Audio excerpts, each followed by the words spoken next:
Hello BookTube, hello friends, welcome to LizziefayeLovesBooks. I'm Elizabeth, and it is time to announce the Amish in April Readathon. Can you believe it? It is almost April. Now, of course, we are still waist deep in March Mystery Madness, and we're down to the wire. We've got a week left, and I have heard and seen several people comment on our Discord group that they are counting down the last few prompts that they need to finish and all of that. And I don't want to take away any of that because I am having a lot of fun myself, and it's crunch time. The end of the month is crunch time for whatever readathon I'm in. But I've already seen at least one April TBR pop up. And so before we get any closer to April, Sarah and I wanted to go ahead and announce the Amish in April Readathon for 2021. Now, can you believe this is the 4th year that we have done this? And we still continue every year to get comments throughout the first part of the year. Are you guys going to do Amish in April? I hope you're still going to do Amish in April. And it's just so funny because this all kind of started out as a lark. I was talking about alliterations and how I love them, which you guys know. And Terry Burgess, one of my subscribers, she commented because I was saying, you know, what can we do with April? And she commented, how about Amish in April? And I was like, yeah, that's a great idea. Because up to that point, I had only read a few Amish books. I had read several, but it had been quite a few years prior. And I had really been wanting to get back into reading more. And Sarah had some on her shelf and hadn't read any of them. And when I approached her about doing the readathon, she's like, yeah, let's do it. So we have just had a lot of fun.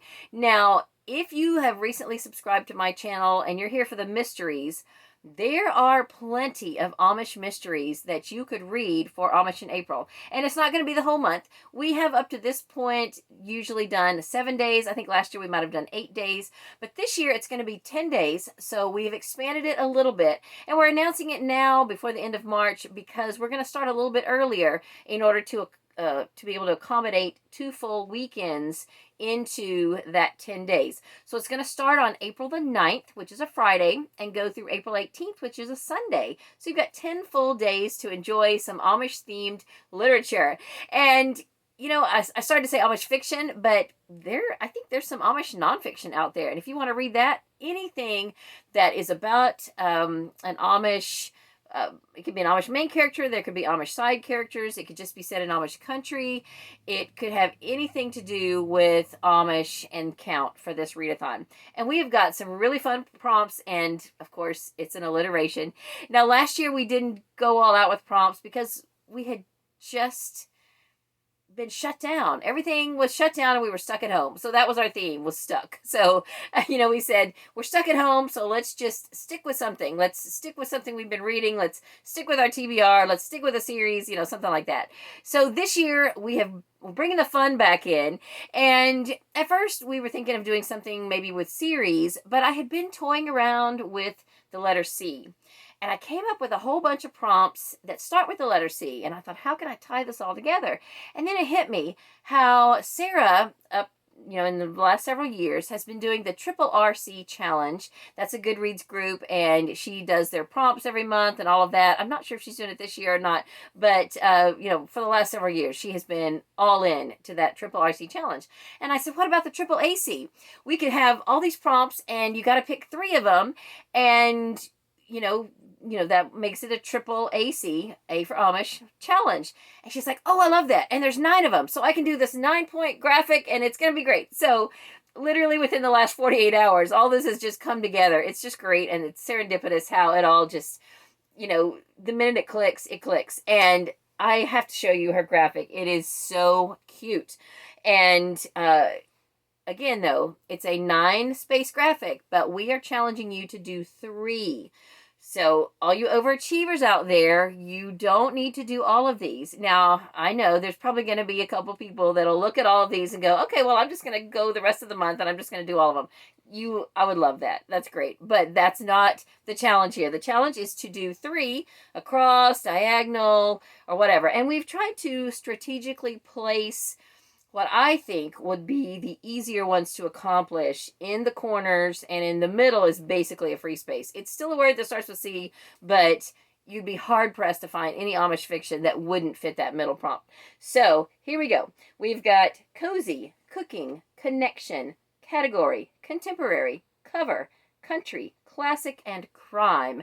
Now, the cool thing about these is one word can really stand for a couple of different genres within the Amish theme. Like, for instance, the first one is cozy. Now, I did put a cozy mystery up here. This is by Laura Bradford from her Amish mystery series. There are several cozy mystery series that you could find. Amanda Flower is a really good one. I have read her Amish quilt shop mysteries under the name Isabella Allen. I've really enjoyed those. Laura Bradford has these, and then there are some new ones I just learned about that my sister sent me. This one by Vanetta Chapman. This is the Shipshawana Amish Mysteries, and this is the first one, Falling to Pieces. So there are plenty of cozy mysteries that you could find. Some are not faith-based, and others may be faith-based, but then it doesn't have to be a mystery. It could be anything you consider cozy or a comfort read. So it could be a romance. Just anything that you picture as being a feel-good book can count for cozy. Then the next one is cooking.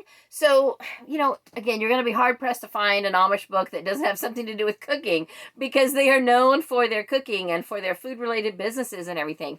But I would just mention the Amish Cooking Class Trilogy by Wanda Brunstetter. I've got this bind-up of all three. I am looking forward to getting to that. But it doesn't have to say cooking. It doesn't even have to have food on the cover, but anything that you can relate back to cooking is going to count for that prompt.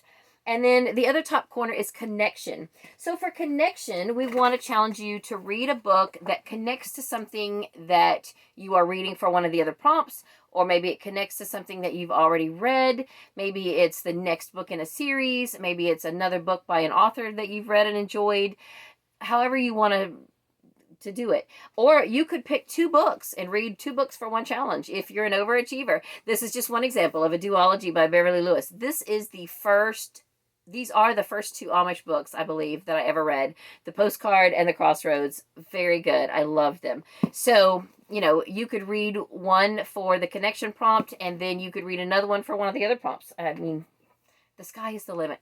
So then the next one going across is category. Now, specifically what we mean here are the category romances by Harlequin, the Love Inspired series. These are both from the Love Inspired line. Also, there are Love Inspired Suspense. So if you'd rather bring in a little bit of mystery and suspense, then you might want to pick one of those up.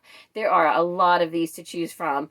And again, the sky is the limit, but we want to encourage you to pick up one of these little category romances.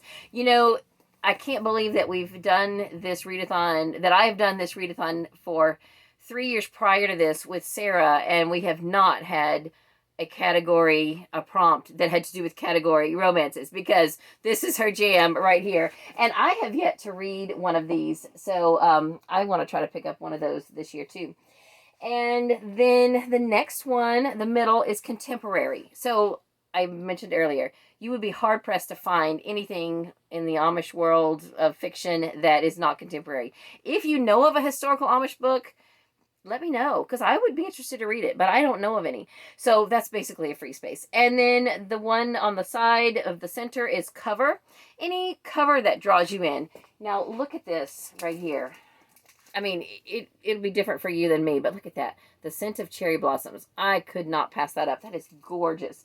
Any kind of cover that draws you in. That's by Cindy Woodsmall. I think it's the 4th in a series, and the other 3 are Christmas books, but that's okay. I think I have 2 out of the other 3 now, and I haven't read that series, but I wasn't passing up that cover. It's beautiful. And then the bottom line, the first one is country. Now, I'm not talking about other countries here. I don't know if there are Amish people in other countries. I really don't know. But we're talking here like rural, like the farm, down home country. So again, you're going to be hard pressed to find an Amish themed book that's not in a rural area. There are some, like some of the cozy mysteries are set in towns with a bunch of businesses and everything. So for this prompt, I'm looking for something that is set on the farm or that's definitely in a rural area.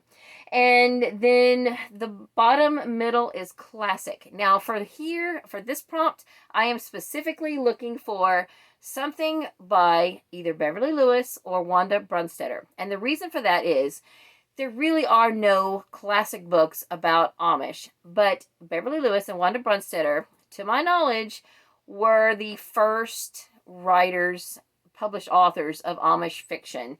They are sort of the matriarchs of this genre. So if anything could be considered classic, it would be the older stuff by Beverly Lewis and Wanda Brunstetter. Now, I put one of her newer books up here just to show you. You could read a newer book by her, and that's fine. I just want you to read something by either of those classic Amish authors. Now, you would definitely not go wrong with one of these. The Postcard and the Crossroads. They're wonderful. Or The Shunning by Beverly Lewis is great. So, again, I have done recommendation videos of all of those. And then the last one is crime. Now, that could be a cozy mystery, because cozy mysteries are still crime books. They're just not as gritty. But there are some out there that are very gritty, set in Amish country, or maybe have Amish side characters, and they would definitely be what you could read for crime. I'm thinking of the Linda Castillo series. Sarah has been reading those, and she says they are very gritty. I have read the first one of those, and definitely very dark and gritty. Not your average Amish book at all, but it counts. It is set in Amish country. The police detective was born Amish and never joined the Amish faith. She then went into the English world and became a police detective, but her family is still Amish, so that's the dynamic. It's very interesting. And I think Jodi Picoult has an Amish themed book, and there are several out there. I think I heard Sarah say that Susan Wiggs even has an Amish themed book. So there's plenty of stuff out there. I don't know if the Susan Wiggs book is a crime fiction or not, but anyway, that being said, there's just plenty to choose from in most of these categories.